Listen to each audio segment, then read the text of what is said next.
Hello வணக்கம். இது உங்கள் சிவி ஸோன். எல்லாரும் எப்படி இருக்கீங்க? இப்போ பற்றின லைவில் ஒரு சம்பவம் போச்சு. செம்ம சம்பவம்.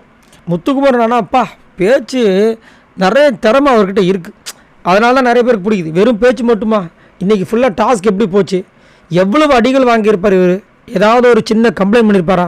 ஒரு கம்ப்ளைண்ட் இல்லை. ஆனால் ஊரே பேசுது. அவரை அருண் பிரசாத் கழுத்து நெரிச்ச விஷயங்களாக இருந்தாலும் சரி, பா எவ்வளோ விஷயங்கள்.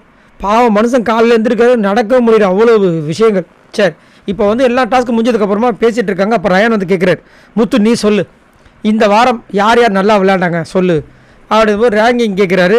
இவர் தான் எதையும் மறைச்சி பேச மாட்டாப்லே சொல்லிட்டார். ஃபஸ்ட்டு நான், சரி உன்னை தவிர அடுத்தது சொல்லு. அடுத்தது ரயானா சொல்லுவார்னு நினச்சார் போல இருக்கு. ரெண்டாவது மஞ்சரினார், காண்டாயிட்டார். சரி மூணாவது அப்போ தீபக் அப்படி இல்லை, ஜெஃப்ரினர் ஃபஸ்ட்டு.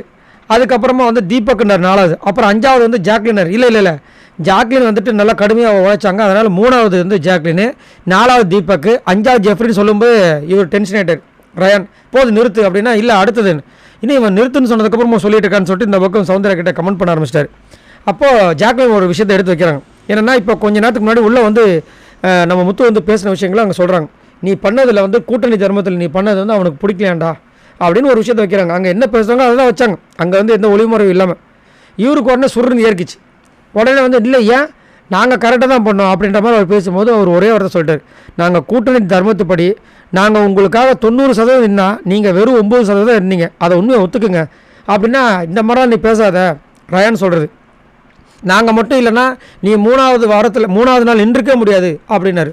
அவர் ஒரே வார்த்தை சொன்னார், நீங்கள் இல்லைன்னா நாங்கள் மூணாவது டேயில் நிற்க முடியாது. நாங்கள்லாம் ஃபஸ்ட்டு நாளே நீங்கள் எவிக்ட் ஆகிருப்பீங்க, அப்புறம் எங்கே மூணாவது நாளைக்கு நீங்கள் வர்றது? முதல்ல உங்களுக்கு இந்த கனவே வந்திருக்காது, முதல்ல இந்த கப்பு இந்த வீக்லி டாஸ்க்கு வின்னே பண்ணியிருக்க முடியாது அந்த மாதிரி சொன்னாங்க. அதுக்கப்புறம் அவர் ஒரே வார்த்தை கேட்டார், சரி நீ இது பண்ணல பிங்க் டீம் கிட்டே நீ என்ன பண்ண, கல் எடுத்தல யாரை கொடுத்தாலும்? இல்லை நான் யாருமே எடுக்கல, எங்கள் டீம் கூட எடுக்கலையே அப்படின்னு போய் சொன்னார். உடனே அங்கேருந்து தீபக்கையும் கேட்டார், தீபக் நீ எடுத்த ஆனால் நான் பார்க்கல அப்படின்னு கிட்ட அவர் சொல்கிறதுக்கு முன்னாடி அவரே வாய விட்டார் ரயனே. ஆமாம் நான் எடுத்து போட்டேன், ரஞ்சித் சார் தான் எடுத்து போட்டார், ஆனால் நான் எங்கள் டீமுக்கு எடுத்து போடல அப்படின்னு போது சிரிச்சிட்டாங்க எல்லாரும். ஏண்டா இது என்னடா இது, நீ எடுத்து போட்டு எந்த டீமில் போய் சேர்க்க போகிறா? உங்கள் டீமில் தானே, அதை தானே ரஞ்சித் சாரை செஞ்சார், அப்போ ரஞ்சித் சாருக்கு எடுத்து கொடுத்தது நீ தானே?